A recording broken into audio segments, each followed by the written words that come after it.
بسم اللہ الرحمن الرحیم۔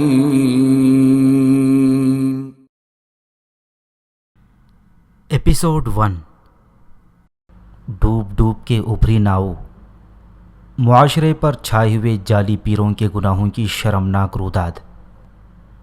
مصنف عنایت اللہ التمش۔ کہنے والوں نے ٹھیک ہی کہا ہے کہ حقیقت افسانے سے زیادہ دلچسپ ہوتی ہے۔ ہمارا معاشرہ انسانوں کا وہ ہجوم ہے جس کے متعلق کوئی جھوٹ گھڑ کر مشہور کر دیا جائے تو کہیں نہ کہیں سے آواز اٹھے گی کہ یہ تو فلاں خاندان کی کہانی ہے، جہاں باپ اپنی سگی بیٹی کو ہی داشتہ بنا لے، جہاں سگے بہن بھائی آپس میں ناجائز تعلقات استوار کر لیں، جہاں جنسیت کا غلبہ اس حد تک پہنچ جائے کہ دوست تہذیب جدید کے نشے میں آپس میں بہنوں یا بیویوں کے تبادلے کریں، اور جہاں ماں اپنے معصوم بچوں اور ان کے باپ کو زہر دے کر یا انہیں چھوڑ کر آشنا کے ساتھ فرار ہو جائے، وہاں ہر جھوٹ سچ ہی نکلتا ہے۔ پسماندگی کے دور میں معاشرے میں بدعمالیوں پر پردے پڑے رہتے ہیں، لیکن جب سے اخبار رسالے گھر گھر پہنچنے لگے ہیں اور اخباروں کے نامہ نگار دور دراز دیہات میں بھی پہنچ گئے ہیں، وہاں اب کوئی پردہ نہیں رہا۔ اخباروں میں ایک سے بڑھ کر ایک شرمناک واقعہ خبروں کی صورت میں آتا ہے، اور پھر رابطے اتنے آسان ہو گئے ہیں کہ کسی بھی علاقے کی رات کی خبر صبح تک دور دور تک پھیل جاتی ہے۔ یہ بھی کہنا غلط نہیں کہ معاشرہ جتنا پسماندہ اور توہم پرست ہوگا، وہاں جذباتیت اور پراسراریت اتنی ہی زیادہ ہوگی کہ دیکھنے اور سننے والے حیرت زدہ بلکہ بعض حالات میں دہشت زدہ ہو جائیں گی۔ اس میں کوئی شک نہیں کہ ہمارا معاشرہ خصوصاً دیہاتی علاقہ پسماندہ ہے۔ چار دیواری کی دنیا کی دیواروں سے کان لگائیں، آپ کو رونگٹے کھڑے کر دینے والی سرگوشیاں سنائی دیں گی، اور پھر جہاں پیر پرستی، نفسانی خواہشات، توہمات اور تعویذ گھنٹوں پر بھروسہ ہو اور دلوں میں اللہ کا نام رسمی سا رہ جائے، وہاں ڈرامائی واقعات اور سنسنی خیز وارداتیں جنم لیتی ہیں۔ جہاں خاوند اپنی بیویوں کو پیسہ کمانے کا ذریعہ بنا لیں، اور جہاں ایک خاوند جانتے ہوئے کہ وہ اولاد پیدا کرنے کے قابل نہیں، اپنی بیوی کو بدکار پیر کے پاس بھیج دے، وہاں جھوٹ اور سچ میں تمیز ختم ہو جاتی ہے۔ افسوس اور بڑے دکھ سے یہ کہنا پڑتا ہے کہ یہ اللہ کے اس عظیم دین کے پیروکاروں کی بدی کی باتیں ہیں جو دین انسانیت کو جاہلیت اور بدی سے نجات دلانے کے لیے اللہ تبارک و تعالی نے زمین پر اتارا تھا۔ اگر ناول اور افسانے گھر بیٹھے گھڑنے کے بجائے اپنے معاشرے سے ذرا پردہ اٹھا کر جھانکیں تو سچی کہانیوں کی کوئی کمی نظر نہیں آتی۔ میں جو طویل داستان پیش کرنے لگی ہوں، یہ چار دیواری کی دنیا پر پڑے پردوں کے پیچھے کی ایک حقیقی داستان ہے جو دراصل قوم کی ایک بیٹی کی آپ بیتی ہے۔ میں ابتدا میں ہی واضح کر دیتی ہوں کہ اس آپ بیتی میں ایسے مقام اور موڑ آئیں گے جہاں مجھے کچھ کھری باتیں کہنی پڑیں گی۔ یہ ایسی باتیں ہیں جو بعض خواتین و حضرات کے عقیدوں کی نفی کریں گی اور مجھے وہابی اور مرتد کہا جائے گا، لیکن میں کسی سے معذرت نہیں کروں گی۔ میں جس آبادی میں رہتی ہوں وہ بڑی صاف ستھری آبادی ہے۔ میرے گھر سے ذرا ہی دور چھوٹے سے ایک مکان میں ایک خاتون رہتی ہے۔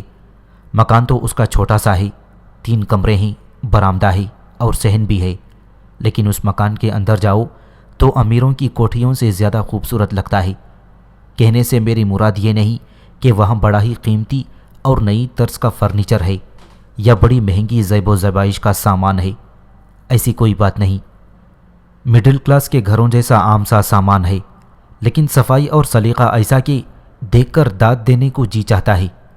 اتنی صفائی اور سلیقہ شعاری دیکھ کر گھر کی خاتون کی شائستگی اور نفاست کا پتہ چلتا ہے۔ اس خاتون کا نام خوشبخت بیگم ہے، لیکن اس کی گزری ہوئی زندگی میں خوشبختی کا ذرا سا بھی شائبہ نہیں ملتا۔ وہ بختی کے نام سے جانی پہچانی جاتی ہے، بیشتر لوگ اس کے اصل نام سے واقف ہی نہیں۔ اس کی عمر 70 سال سے اوپر چلی گئی ہے۔ اس میں کوئی ایسا خاص وصف اور خوبی نہیں جس کی بدولت وہ خاص طور پر مشہور ہوتی، البتہ اس کی شہرت کا ایک باعث ہے جسے لوگ اچھی نظر سے نہیں دیکھتے، لیکن بختی اس میں بھی مطمئن نظر آتی ہے۔ اسی وجہ سے میں اس معمر خاتون کو جانتی ہوں۔ اس کی شہرت کا یہ باعث اس کا اپنا بیٹا ہے جس کی عمر 40 اور 50 سال کے درمیان پہنچ گئی ہے۔ اس بیٹے کی نہ بیوی ہے نہ بچے، سنا ہے بہت پہلے کبھی اس نے شادی کی تھی لیکن بیوی کے ساتھ بن نہ سکی۔ 5-6 سال بعد بیوی بے اولاد مر گئی اور اس اللہ کے بندے نے شادی سے ایسی توبہ کی کہ دوسری شادی کا نام تک نہ لیا۔ بختی کے اس اکلوتے بیٹے کی شہرت یہ ہے کہ کوئی نشہ کرتا ہے، جوا بھی کھیلتا ہے اور آوارگی کی کیٹیگری میں آتا ہے، لیکن وہ اس طرح بدنام نہیں جس طرح اس قماش کے لوگ بدنام ہو جاتے ہیں۔ یہ بھی مشہور ہے کہ وہ CID کا مخبر ہے۔ چھوٹی سی اس کی ایک دکان ہے جس میں اس نے ایک نوکر کو یا غالباً کسی حصے دار کو بٹھا رکھا ہے۔ اس کی بہرحال کچھ نہ کچھ آمدنی ضرور ہے۔ یہ تو ہر کوئی سمجھ سکتا ہے کہ یہ شخص اگر جوئے باز ہے تو کبھی اس کی ساری آمدنی ہاری ہوئی بازی میں نکل جاتی ہوگی اور کبھی وہ بازی جیت بھی جاتا ہوگا۔ آمدنی کا زیادہ حصہ تو نشے کی نظر ہو جاتا ہوگا۔ آمدنی کا ذکر میں اس خیال سے کر رہی ہوں کہ عام طور پر دیکھا گیا ہے کہ جواری اور نشئی صرف کنگال ہی نہیں ہوتے بلکہ مقروض ہوتے ہیں اور دوستوں اور عزیزوں سے پیسے مانگتے نظر آتے ہیں، اور ان دونوں عادتوں کے عادی اپنے گھروں سے پیسے اور زیورات اڑا کر لے جاتے ہیں۔ اس طرح یہ لوگ گھر والوں کے لیے ایک بڑی ہی شرمناک اور خطرناک مصیبت بنے رہتے ہیں اور پھر گھر والوں کو کسی کے آگے سر اٹھا کر بات کرنے کے قابل نہیں رہنے دیتے۔ لیکن بختی اس لحاظ سے خوش بخت ہے کہ بیٹا اسے گھر کے اخراجات سے محروم نہیں کرتا اور ماں کو ایسی شکایت ہونے ہی نہیں دیتا کہ گھر میں کوئی پیسہ نہیں ہے۔ اس شخص کا دوسرا کمال یہ بھی ہے کہ کسی دوست یا رشتہ دار سے ایک پیسے کا قرض بھی نہیں لیتا۔ ایسی بری عادتوں کے باوجود لوگ اسے عزت کی نگاہ سے دیکھتے ہیں، جس کی وجہ یہ ہے کہ وہ ہر کسی کی عزت کرتا ہے اور ہر کسی کے دکھ درد میں شریک ہوتا ہے۔ اس کے متعلق یہ مشہور ہے کہ دھوکہ کھا سکتا ہے، دھوکہ نہیں دیتا۔ یوں کہہ لیں کہ بختی کے گھر میں گنگا الٹی بہہ رہی ہے۔ وہ اس طرح کے جواری اور نشئی لازماً بدنام ہوتے ہیں، لیکن بختی کا بیٹا انہی تو بری حالات کے ہوتے ہوئے بھی نیک نام ہے۔ ہو سکتا ہے لوگ اس کی عزت اس وجہ سے کرتے ہوں گے کہ وہ CID کا مخبر ہے، لیکن میں نے یہ بھی سنا ہے کہ اس نے کبھی کسی پر پولیس کا رعب نہیں جھاڑا۔ اس کے بجائے وہ ان لوگوں کی مدد کو پہنچ جاتا ہے جن کا پولیس کے ساتھ کوئی کام پڑ جاتا ہے۔ یہ تو آپ جانتے ہیں کہ پولیس کے ساتھ کسی کا کوئی اچھا کام نہیں پڑ سکتا۔ میں حقیقت یہ بیان کر رہی ہوں کہ بختی کا یہ بیٹا کسی پہلو شریف آدمی نہیں۔ یہاں تک پتہ چلا ہے کہ ایک غریب سی عورت کے ساتھ اس کے ناجائز مراسم ہیں۔ میں اس شخص کی یہ ہسٹری اس وجہ سے سنا رہی ہوں کہ بختی کو لوگ اس کے بیٹے کی وجہ سے ہی جانتے ہیں، ورنہ وہ ایک عام سی عورت تھی۔ میری نظر میں بھی وہ ایک عام عورت ہے جسے میں نے کبھی کوئی اہمیت نہ دی اور اسے دور کی سلام و دعا کے قابل ہی سمجھا۔ تھوڑا ہی عرصے پہلے کی بات ہے، میں ایک روز اپنی ایک دوست کے ہاں گئی۔ اس کا گھر بختی کے گھر کے بالمقابل تھا۔ میں اپنی دوست کے ساتھ بیٹھی گپ شپ میں لگ گئی۔ اتنے میں بختی وہاں آ گئی اور ہمارے پاس بیٹھ گئی۔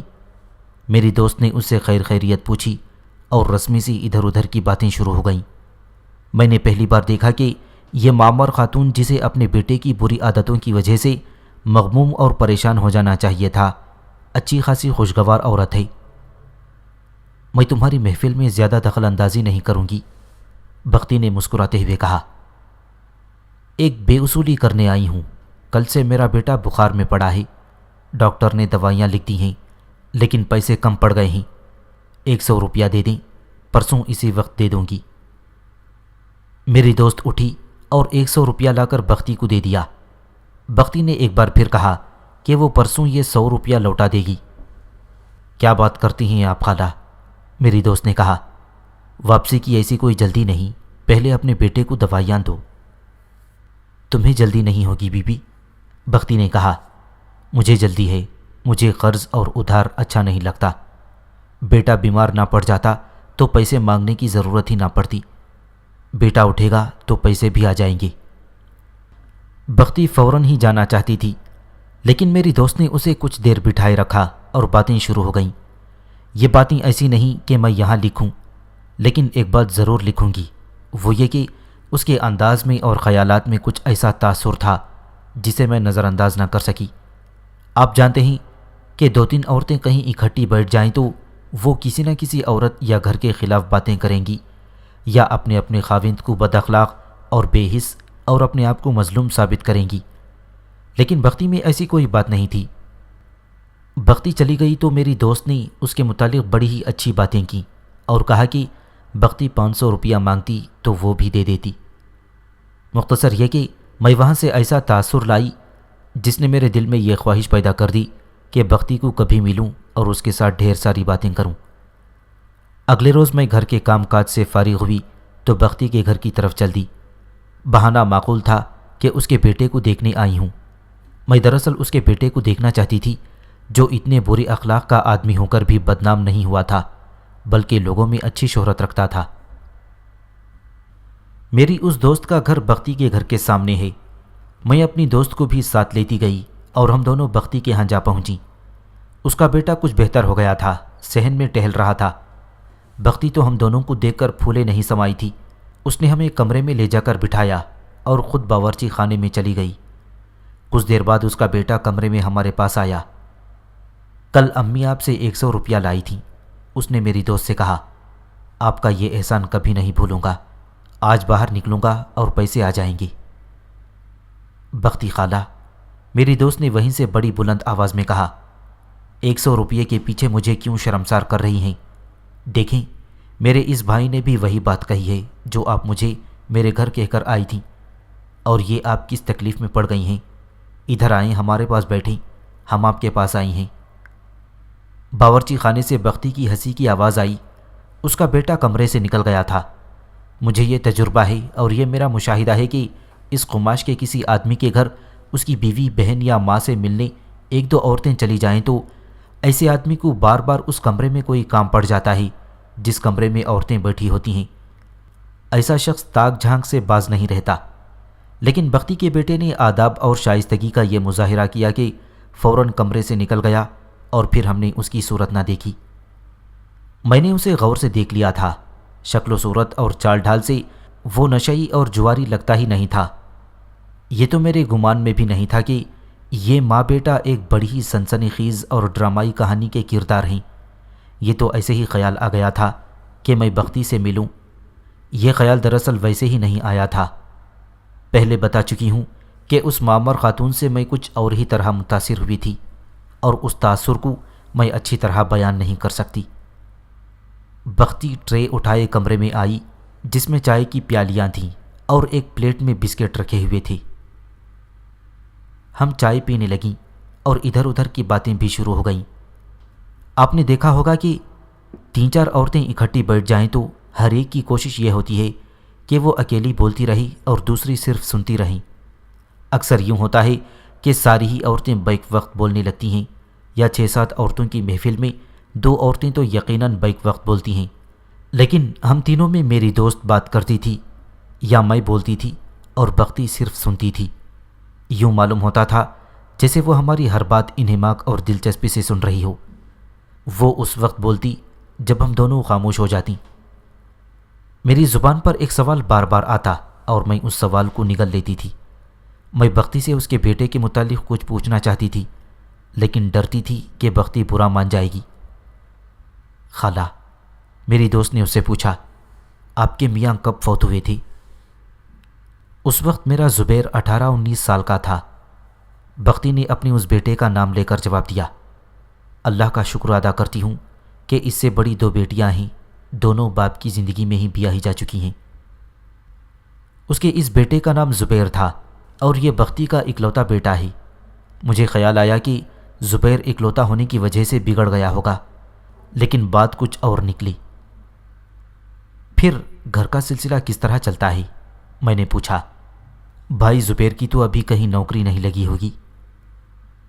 اسے ایک پرائیویٹ فرم میں بڑی اچھی نوکری مل چکی تھی، بختی نے کہا۔ اس کا باپ ریلوے میں تھا۔ اس کی وفات کے بعد خاصی رقم اکٹھی مل گئی تھی۔ اللہ نے ہم پر پردہ ڈالے رکھا اور عزت سے گزارا چلتا رہا اور چل رہا ہے۔ زبیر بھائی نے شاید نوکری چھوڑ دی ہے۔ میں نے بات کا رخ زبیر کی طرف موڑنے کے لیے کہا۔ اس نے تو نہیں چھوڑی تھی، حالات کچھ ایسے بدلے کہ اسے نوکری سے محروم ہونا پڑا۔ بختی نے بات یہیں پر ختم کر دی اور میرا تجسس تشنا ہی رہا۔ میری دوست نے بختی سے پوچھا کہ حالات میں ایسی کیا تبدیلی آ گئی تھی کہ زبیر کو نوکری سے محروم ہو جانا پڑا؟ بس ہو گیا جو ہونا تھا، بختی نے بات کو یہیں پر گول کرتے ہوئے کہا، میں ہر حال میں اللہ کا شکر ادا کرنے والی عورت ہوں۔ پھر میرا اصول یہ بھی ہے کہ کسی کے آگے اپنا رونا نہیں رونا چاہیے۔ اپنے آپ کو مظلوم بنا کر پیش کرنا مجھے اچھا نہیں لگتا۔ میں اچھا نہیں سمجھتی کہ آپ ہنستی مسکراتی آئی ہیں اور یہاں سے منہ بے مزاح لے کر جائیں۔ اتنا بتا دیتی ہوں کہ حالات کی یہ تبدیلی میرے لیے ایک صدمہ تھی۔ سہ گزری ہوں اور اللہ کا شکریہ ادا کرتی ہوں، جس کا صلہ اس کی ذات باری نے یہ دیا ہے کہ دل میں مسرت ہے، ملال نہیں۔ بھلا یہ کیسے ہو سکتا تھا کہ وہ اس طرح کا اشارہ دے اور ہم نہ پوچھیں کہ کیا ہوا تھا؟ میری دوست کو بھی پوری بات سننے میں دلچسپی تھی، لیکن میری دلچسپی کچھ اور ہی تھی۔ لکھنے لکھانے کی لت پڑ گئی تھی اور میں کسی ناول یا افسانے کا پلاٹ ہی ڈھونڈتی پھر رہی تھی۔ یہ عادت کم ہونے کے بجائے اور زیادہ جڑ پکڑ چکی تھی، جس کا یہ اثر ہے کہ میں ہر جگہ بال کی کھال اتارنے بیٹھ جاتی ہوں۔ بختی نے یہ مختصر سی بات کی تو میں اپنی عادات کے مطابق اس کے پیچھے ہی پڑ گئی۔ میری دوست نے میری ضرورت کو سمجھتے ہوئے میرا ساتھ دیا اور ہم دونوں نے مل کر بختی کو پوری بات سنانے پر مجبور کر دیا۔ پھر بھی میں نے محسوس کیا جیسے وہ ٹال مٹول کے موڈ میں ہے۔ بات یہ ہے خالہ، میں نے کہا، ہمارے دلوں میں آپ کا کچھ پیار کچھ درد ہے، اس لیے آپ کے ہاں چلی آئی ہیں۔ آپ اپنے کسی صدمے کی بات کریں اور ہم اسے نظر انداز کر کے ہنستی کھیلتی رہیں تو میں اسے بد اخلاقی سمجھوں گی۔ ہمیں آپ کی ذات کے ساتھ کچھ دلچسپی ہے۔ پھر بختی نے ساری بات سنا دی، جسے وہ حالات کی تبدیلی اور ایک صدمہ کہتی ہے۔ میں اس کی یہ بات اپنے الفاظ میں پیش کرتی ہوں۔ زبیر 2 بیٹیوں میں اکیلا بیٹا ہونے کی وجہ سے بگڑا نہیں تھا، حالانکہ اسے بیٹیوں کے مقابلے میں ماں باپ نے بہت پیار دیا تھا اور اس کی ہر ضد اور ہر فرمائش پوری کی تھی۔ یہ ماں باپ کی تربیت کا کرشمہ تھا کہ لڑکا بگڑا نہیں، البتہ یہ ہوا کہ اس میں سرکشی اور خودسری پیدا ہو گئی۔ اس کا باپ کہتا تھا کہ مرد کو اتنا سرکش اور خودسر ہونا ہی چاہیے۔ شاید یہی وہ اوصاف تھے جنہوں نے زبیر میں جرأت مندی پیدا کر دی تھی۔ زبیر نے میٹرک پاس کر لی تو ماں باپ اسے کالج میں داخل کرانا چاہتے تھے۔ زبیر 1 سال فارغ رہا، پھر باپ نے مل ملا کر اور سفارشیں ڈھونڈ کر اسے ایک پرائیویٹ فرم میں ملازمت دلوا دی۔ زبیر پوری دلچسپی سے اس ملازمت کو نبھاتا رہا اور اس طرح 4 سال گزر گئے۔ اس دوران ماں نے زبیر کی شادی کر دی۔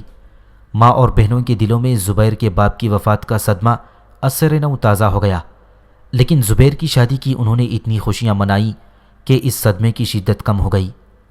ماں تلاش بسیار کے بعد اپنے بیٹے کے لیے دلہن لائی تھی اور اسے لاکھوں میں ایک سمجھتی تھی، لیکن اس نے صرف شکل دیکھی تھی، عقل کی طرف توجہ نہ دی۔ لڑکی والے ان کے لیے اجنبی تھے، رشتہ کرانے والوں نے ان کی بہت تعریفیں کی تھیں۔ ماں اور بہنیں لڑکی کی شکل و صورت پر ہی مر مٹیں۔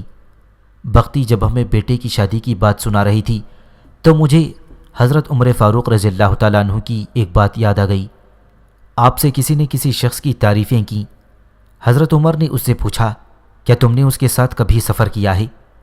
اس نے جواب دیا، نہیں۔ حضرت عمر نے پوچھا، کیا تم نے کبھی اس کے ساتھ کاروبار کیا ہے؟ اس شخص نے جواب دیا، نہیں۔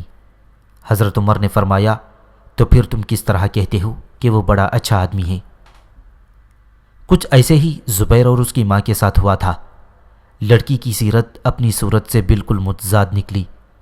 لڑکی کے والدین نے جب اپنے رنگ دکھائے تو زبیر، اس کی ماں اور اس کی بہنوں کے رنگ اڑ گئے۔ لڑکی بالکل ہی نکمی نکلی تھی۔ لڑکی کے والدین صاف نیت کے لوگ نہیں تھے۔ انہوں نے زبیر کو گھر داماد بنانے کے لیے زمیندوز کارروائیاں شروع کر دیں۔ لڑکی میں جو عقل تھی وہ اس نے تخریبی کارروائیوں میں استعمال کرنی شروع کر دی۔ زبیر کے گھر میں لڑائی جھگڑا تو نہ ہوا تھا، لیکن گھر میں جو برکت اور رونق تھی وہ کم ہونے لگی۔ عموماً یوں ہوتا ہے کہ لڑکے نئی دلہن سے ایسے متاثر ہوتے ہیں کہ وہ اپنے ماں باپ کو نظر انداز کر دیتے ہیں اور مکمل طور پر اپنی دلہن کے ہو کر رہ جاتے ہیں۔ زبیر نے ایسی اوچھی حرکت تو نہ کی اور اپنی بیوہ ماں کا پورا خیال رکھا، لیکن زبیر کا یہ رویہ اس کی بیوی کو اچھا نہیں لگتا تھا۔ بیوی اسی کوشش میں لگی رہتی تھی کہ زبیر کے دل میں اس کی ماں کے لیے عداوت پیدا کر دے، لیکن زبیر نے اس کی ایسی ہر کوشش ناکام کر دی، جس کے نتیجے میں زبیر کے دل میں ماں کا پیار اور وقار اور زیادہ ہو گیا۔ یہ تو ہماری چار دیواری کی دنیا کا ایک پرانا ڈرامہ ہے جو گھر گھر میں کھیلا جاتا ہے۔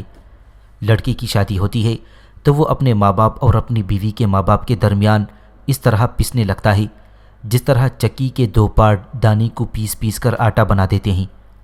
یہ تو 1001 بار سنی اور سنائی ہوئی کہانی ہے۔ یہ بختی کے کردار کی بلندی تھی کہ اس نے ہر لمحہ یہ کوشش کی کہ وہ اپنے بیٹے اور بہو کے درمیان نہ آئے، لیکن بہو ایسی بدتنیت لڑکی تھی کہ وہ ماں بیٹے میں عداوت کی خلیج حائل کرنے کی کوششوں میں اس طرح لگی رہتی تھی جیسے وہ اسی مقصد کے لیے پیدا کی گئی ہو اور یہ اس کا مذہبی فریضہ ہو۔ لیکن ہوا یہ کہ وہ خلیج جو وہ ماں بیٹے کے درمیان حائل کرنا چاہتی تھی وہ اس کے اور زبیر کے درمیان حائل ہو گئی اور دن بدن وسیع ہوتی چلی گئی۔ زبیر کی دو بہنیں اپنے گھروں میں آباد تھیں، ایک تو اسی شہر میں بیاہی گئی تھیں اور دوسری کچھ دور ہو گئی تھی۔ زبیر کی ماں نے اپنے گھر کے ماحول میں جو ٹہراؤ سکون اور پیار و محبت رکھا ہوا تھا وہ بری طرح مجروح ہوا اور ہوتا ہی چلا گیا۔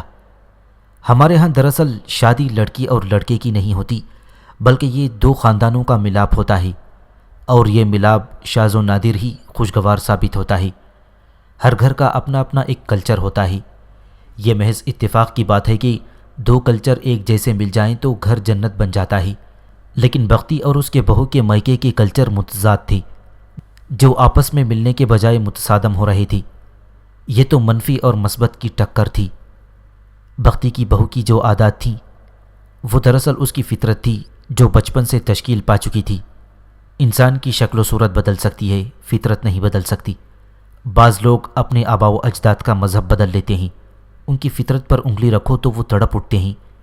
ایسے لوگ اللہ کو بھی رسمی طور پر مانتے ہیں، اپنی ہی ذات کو اولیت اور اہمیت دیتے ہیں، خواہ اس میں اللہ کی توہین ہی کیوں نہ ہوتی۔ زبیر تو اب ایک ایسے چھکڑے کو دھکیل گھسیٹ رہا تھا جس کا ایک پہیا ٹوٹا پھوٹا تھا اور اکثر یہ پہیا جام رہتا تھا۔ اگر ماں نہ ہوتی تو وہ اس بیوی کو طلاق دے دیتا، لیکن ماں کو یہ صورت منظور نہیں تھی۔ 3 سال سے کچھ اوپر عرصہ گزر گیا۔ اتنا عرصہ گزر جانے کے بعد بھی زبیر کی بیوی میں ماں بننے کے کوئی آثار نظر نہیں آ رہے تھے۔ یہ دوسری مایوسی تھی جو بختی کے لیے ایک روک بننے لگی تھی، لیکن عورت صابر اور شاکر تھی، اس لیے اس نے یہ مایوسی بھی قبول کر لی اور اللہ پر ہی چھوڑ دیا۔ اس دوران اس پر ایک اور ہی آفت آن پڑی۔ بختی کی ایک بیٹی اسی شہر میں بیاہی ہوئی تھی۔ اس کے سسرال خوشحال لوگ تھے، وہ آج بھی خوشحال ہیں، وہ شروع ہی سے تجارت پیشہ لوگ ہیں۔ بختی جس وقت کی بات سنا رہی تھی اس وقت تک اس کی بیٹی کا خاوند ہر لحاظ سے ٹھیک ٹھاک رہا، لیکن آگے چل کر اس میں کچھ تبدیلی آنے لگی۔ تبدیلی یہ آئی کہ غالباً پیسہ اس کے دماغ کو چڑھ گیا کہ وہ غلط راستے پر چل نکلا۔ بیٹی نے بختی کو ایک روز بتایا کہ اس کا خاوند اس سے کچھ لاپرواہ ہوتا جا رہا ہے۔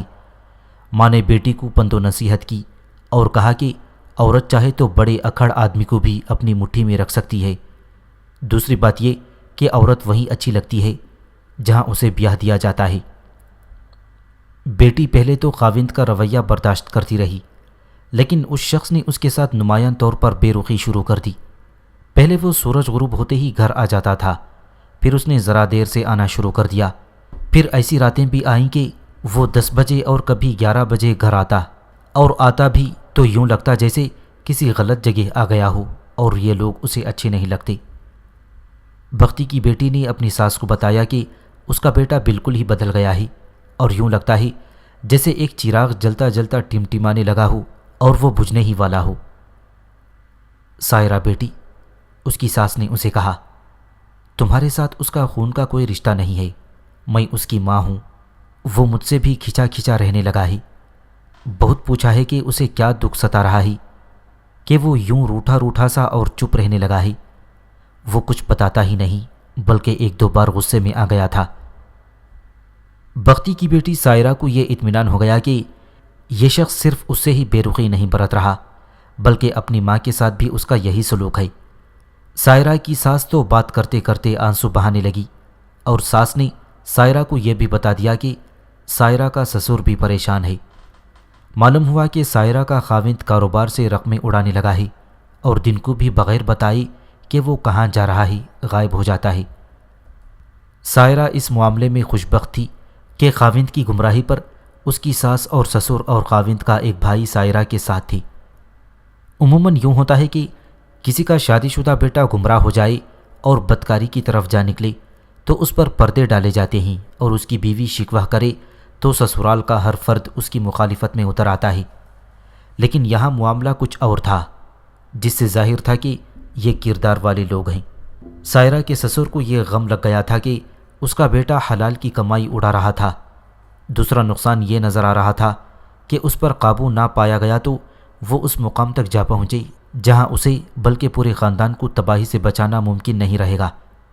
باپ کو یہ صاف نظر آنے لگا تھا کہ کاروبار کا منافع سکڑتا جا رہا ہے۔ دراصل منافع بیٹا ہضم کر رہا تھا، یہ پتہ نہیں چل رہا تھا کہ وہ کرتا کیا ہے اور جاتا کہاں ہے۔ ایک شک یہ تھا کہ اسے ریس کھیلنے کی لت پڑ گئی ہے، یا وہ کسی نشے کا عادی ہو گیا ہے، یا اس کا دوستانہ کسی فاحشہ عورت کے ساتھ ہو گیا ہے۔ نشے والا شک غلط معلوم ہوتا تھا۔ یہ اس طرح کہ وہ جب گھر آتا تھا تو گھر کے تمام افراد اسے غور سے دیکھتے تھے۔ ذہنی طور پر وہ نارمل حالت میں ہوتا تھا، لیکن مزاجی طور پر اس میں کچھ غصہ اور کچھ تلخی نظر آتی تھی۔ اس کی کوشش یہ ہوتی تھی کہ کوئی اس کے ساتھ بات نہ کرے۔ وہ اپنی ماں اور اپنے باپ کو بھی نظر انداز کر دیتا تھا اور غصہ بند کمرے میں سائرہ پر نکالتا تھا۔ یہ دھتکار اور پھٹکار اکیلی سائرہ کے حصے میں آتی تھی اور اس میں کوئی اس کا ساتھ نہیں دیتا تھا۔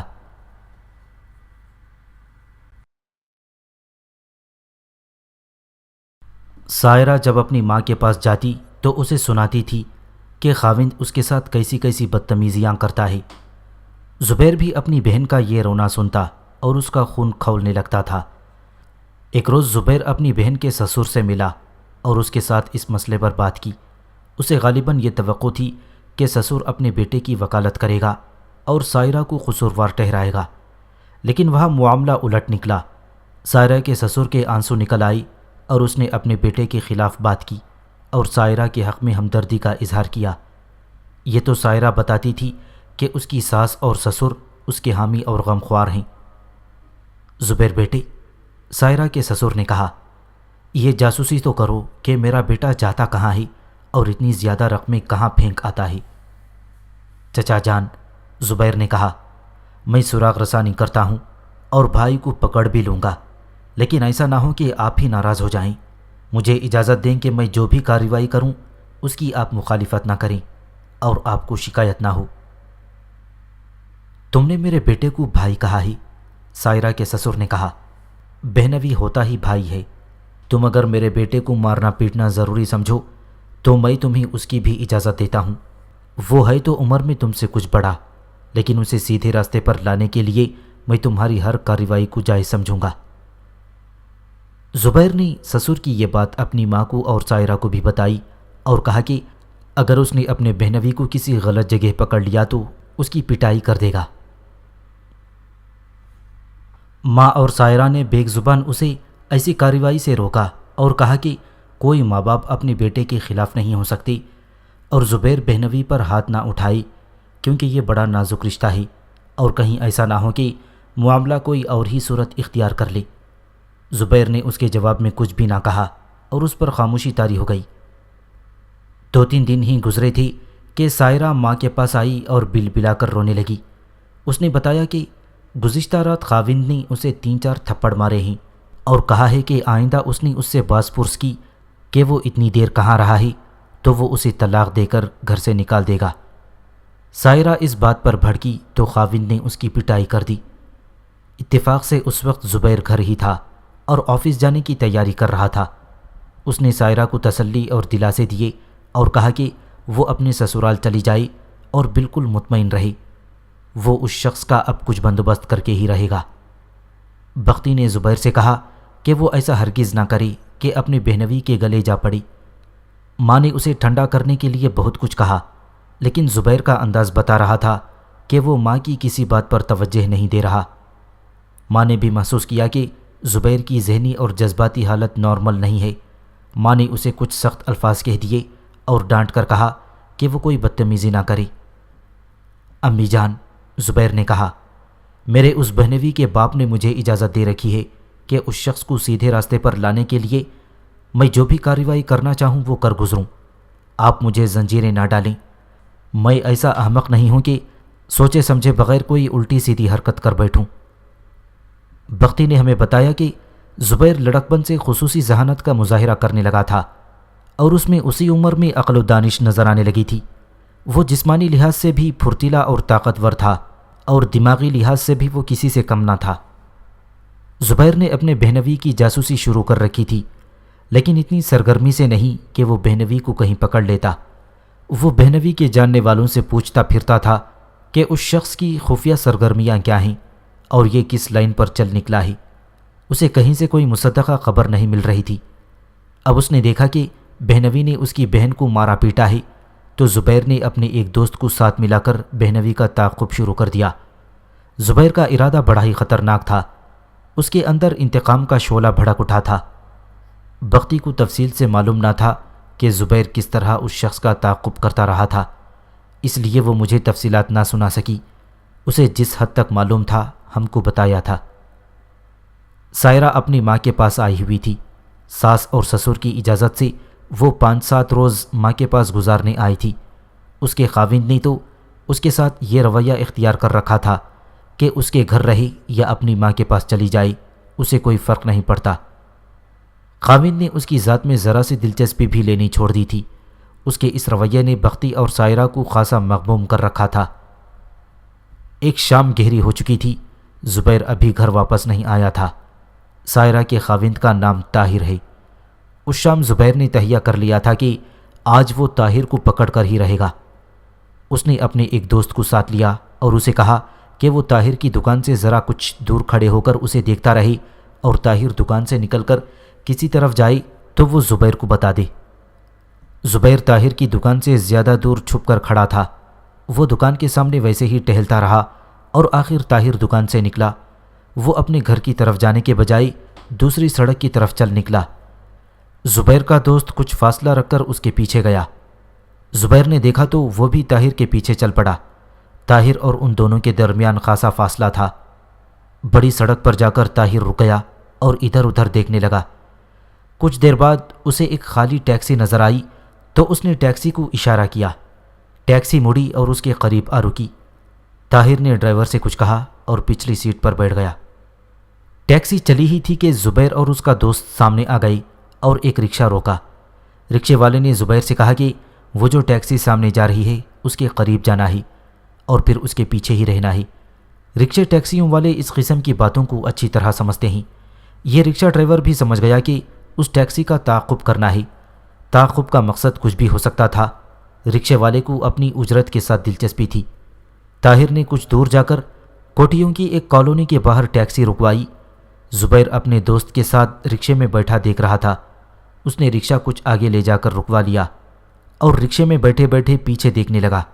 طاہر ٹیکسی میں ہی بیٹھا رہا۔ زیادہ دیر نہیں گزری تھی کہ ایک جوان سال عورت کوٹھیوں کی طرف سے باہر آئی اور ٹیکسی تک آن پہنچی۔ وہ گورے رنگ کی عورت جدید فیشن کے کپڑوں میں ملبوس تھی اور اس کے بال کٹے ہوئے تھے۔ وہ ہر لحاظ سے ماڈرن عورت تھی۔ طاہر نے ٹیکسی میں بیٹھے بیٹھے دروازہ کھولا اور وہ عورت پچھلی سیٹ پر طاہر کے ساتھ بیٹھ گئی۔ ٹیکسی چل پڑی اور زبیر کے رکشے کے قریب سے گزری۔ زبیر نے رکشے والے سے کہا کہ وہ اس ٹیکسی کے پیچھے چلے۔ رات گہری ہو گئی تھی۔ سڑک پر ٹریفک اچھی خاصی تھی۔ رکشے والا بڑا ہوشیار آدمی تھا۔ اس نے ٹیکسی کو نظروں سے اوجھل نہ ہونے دیا۔ ٹیکسی ایک ماڈرن شاپنگ سینٹر میں جا رکی، جہاں گاہک اتنے نہیں ہوتے جتنی کاریں ہوتی ہیں۔ اس شاپنگ سینٹر میں وہ لوگ جو عوام کہلاتے ہیں داخل ہونے کی جرات نہیں کر سکتے۔ وہاں جا کر انسان بھول ہی جاتا ہے کہ وہ کس ملک میں ہے۔ طاہر اور وہ عورت ٹیکسی سے نکلے اور کپڑوں کی ایک دکان میں چلے گئے۔ زبیر رکشے میں ہی بیٹھا رہا اور دوست سے کہا کہ وہ اس دکان میں گاہک بن کر جائے اور دیکھے کہ وہ کیا شاپنگ کرتے ہیں۔ اس نے رکشہ رکوا لیا۔ آپ برا نہ جانیں تو ایک بات پوچھوں؟ رکشہ ڈرائیور نے پیچھے مڑ کر زبیر سے پوچھا۔ کیا یہ آپ کا بھائی ہے یا کوئی دوست ہے جس کا آپ تعاقب کر رہے ہیں؟ بھائی ہے یار، زبیر نے جواب دیا۔ بڑا بھائی ہے، آوارگی میں پڑ گیا ہے، پتہ ہی نہیں چلنے دیتا تھا کہ کہاں جاتا ہے اور اتنے پیسے کہاں ڈبو آتا ہے۔ اتفاق کی بات ہے کہ میں اس عورت کو جانتا ہوں، ادھیڑ عمر رکشہ ڈرائیور نے کہا۔ میں آپ کو بتاتا ہوں کہ آپ کے بھائی صاحب اتنا پیسہ کہاں ڈبو رہے ہیں۔ میں نے بہت عرصہ ٹیکسی چلائی ہے، ٹیکسی بگڑی تو مالک بھی بگڑ گیا۔ وہ کہتا تھا کہ میں اس چھکڑے کو مرمت کروا کر چلاتا رہوں۔ میں نے قسطوں پر رکشہ لے لیا اور 2 سال ہوئے مالکوں کی دھونس اور دھاندلی سے محفوظ ہو گیا ہوں۔ تم اس ٹیکسی کی بات کرو بھائی، زبیر نے کہا۔ کیا یہ بھی کوئی ٹیکسی تو نہیں؟ ہمارا بھائی تو اپنی بیوی کو طلاق دینے پر آ گیا ہی۔ آپ مانیں گے نہیں صاحب، رکشہ ڈرائیور نے کہا۔ اسے ویسی ہی ٹیکسی سمجھیں جیسی عصمت فروشوں کی دنیا میں چلتی ہے۔ فرق یہ ہے کہ یہ ایک کوٹھی میں رہتی ہے اور اس کا خاوند بھی ہے۔ یہ خاوند ایک سرکاری محکمے کا افسر ہے۔ میری ٹیکسی میں یہ کئی بار بیٹھی ہے، کبھی اکیلی اور کبھی زیادہ تر اپنے کسی آشنا گاہک کے ساتھ۔ کیا اس کے خاوند کو معلوم نہیں یہ کیا کرتی ہے؟ زبیر نے پوچھا۔ آپ کس دنیا میں رہتے ہیں صاحب؟ رکشہ ڈرائیور نے کہا۔ کیا آپ نہیں جانتے کہ ہمارے ملک کی سرکاری مشینری میں عورت کا کتنا عمل دخل ہے؟ آپ کو ایسے افسر ملیں گے جو بمشکل کلرک کے لیے فٹ تھے، لیکن عورت کے کندھوں پر بیٹھ کر وہ افسری کی کرسیوں پر جا بیٹھے ہیں۔ کسی کو جرت نہیں ہو سکتی کہ وہ ان پر انگلی اٹھائے۔ یہ عورت جس افسر کی بیوی ہے، اسے افسری کی کرسی اسی عورت نے دلوائی ہے۔ رشوت صرف روپیے پیسے سے نہیں چلتی، اب تو ایک خوبصورت اور جوان عورت کرنسی سے زیادہ کام کرتی ہے۔ یہ تو میں جانتا ہوں، زبیر نے کہا، لیکن ایسی عورت کبھی دیکھی نہیں تھی۔ ایسی چیزیں سامنے ہوتے ہوئے بھی نظر نہیں آیا کرتی، رکشہ ڈرائیور نے کہا۔ اگر آپ اپنے عوامی معاشرے اور سرکاری طبقے کا اصل رنگ اور روپ دیکھنا چاہتے ہیں تو کچھ عرصے کے لیے ڈرائیور بن جائیں، پیسنجر اٹھائیں، آنکھیں سامنے سڑک پر اور کان پچھلی سیٹ پر لگائے رکھیں۔ آپ پر ایسے بھید کھلیں گے، ایسے راز فاش ہو کر آپ کے سامنے آ جائیں گے جن سے ہمارے لوگ بلکہ ہمارا قانون بھی ناآشنا رہتا ہے۔ ٹیکسی کی پچھلی سیٹ پر محبت کے اور عمر بھر ساتھ نبھانے کے عہد و پیمان ہوتے ہیں، اور اسی سیٹ پر ان کی آہیں اور سسکیاں سنائی دیتی ہیں جن کے دل ٹوٹ جاتے ہیں اور جو ٹوٹے ہوئے عہد و پیمان کے پرزے ڈھونڈنے نکلتے ہیں۔ ٹیکسی کی پچھلی سیٹ پر فریب کار بھی بیٹھتے ہیں اور فریب خوردہ بھی۔ پچھلی سیٹ پر کبھی کوئی لڑکی کسی آدمی کے ساتھ ایسے بھی آ بیٹھتی ہے جو برقعے میں اس طرح لپٹی ہوئی ہوتی ہے کہ اس کے ہاتھ بھی نظر نہیں آتے، لیکن ڈرائیور کے کان پچھلی سیٹ پر لگے ہوئے ہوں تو کچھ ہی دیر بعد یہی لڑکی جس کے ہاتھ بھی نظر نہیں آتے مادرزاد ننگی ہو کر اسے نظر آنے لگتی ہے، اور کبھی کوئی ایسی لڑکی آ بیٹھتی ہے جو لباس میں بھی نیم برہنہ ہوتی ہے، بال کٹے ہوئے اور سر سے ننگی، لیکن باتیں سنو تو شرم و حجاب کا بڑا ہی حسین مجسمہ لگتی ہے۔ انسان ویسا نہیں ہوتا جیسا نظر آتا ہے صاحب۔ زبیر پورے انہماک سے ڈرائیور کی باتیں سن رہا تھا اور کچھ حیران بھی ہو رہا تھا کہ اس شخص کا مشاہدہ کتنا تیز اور گہرا ہے۔ زبیر نے محسوس کیا کہ یہ شخص تو قابل احترام ہے۔ آپ اس عورت کی بات کر رہے تھے، زبیر نے کہا، اور میں نے اس کے خاوند کی کوئی بات پوچھی تھی۔ آپ نے پوچھا تھا کہ اس کے خاوند کو اس کی خفیہ سرگرمیوں کا علم ہے یا نہیں، ڈرائیور نے کہا۔ میں خاوند کو بھی جانتا ہوں اور اس کی بیوی کو بھی۔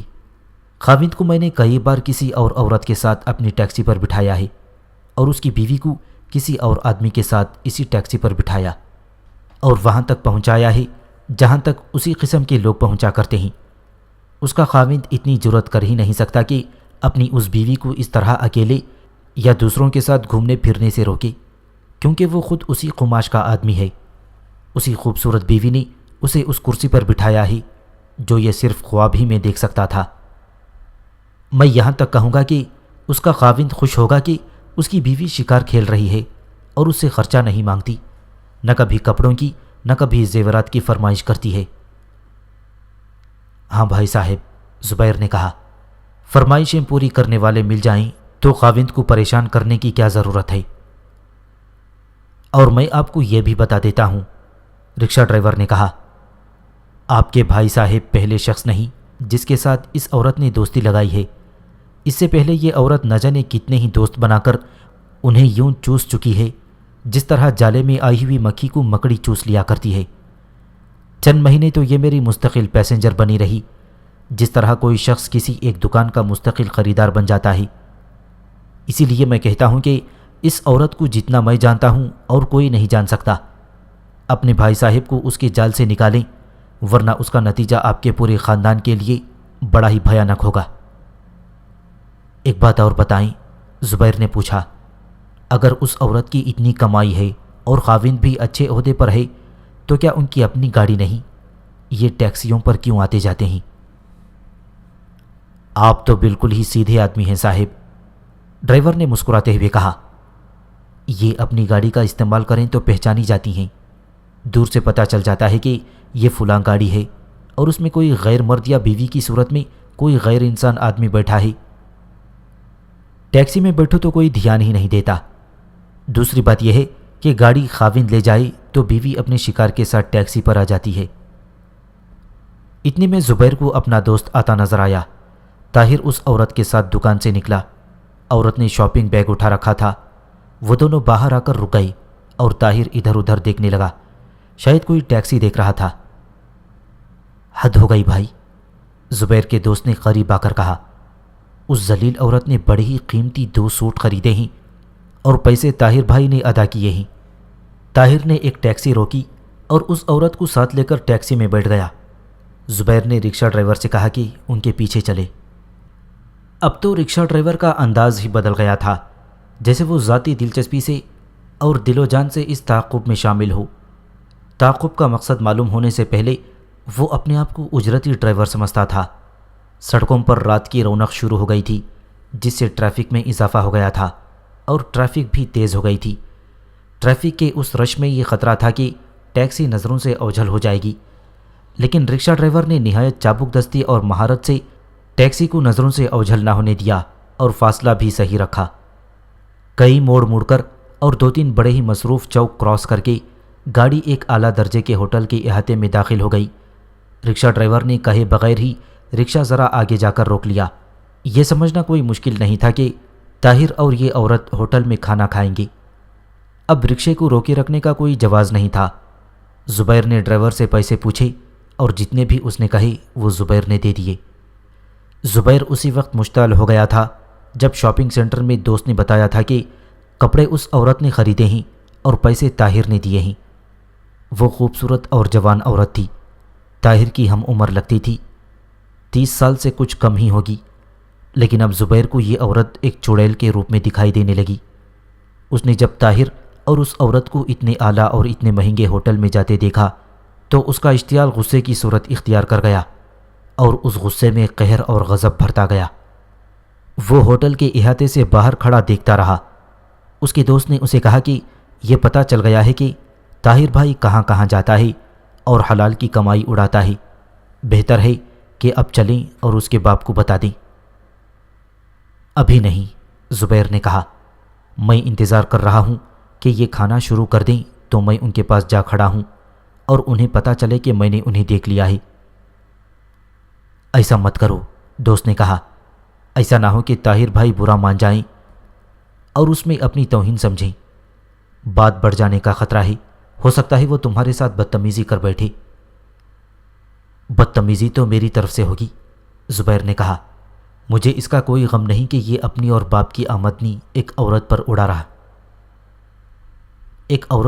رہا ہے۔ میرے لیے تو اس کی یہ حرکت اس لیے ناقابل برداشت ہے کہ اس نے میری بہن کو مارا پیٹا ہے اور اس کی ازدواجی زندگی میں زہر گھول رکھا ہے۔ میں تو چاہتا ہی یہی ہوں کہ یہ شخص میرے ساتھ بدتمیزی کرے۔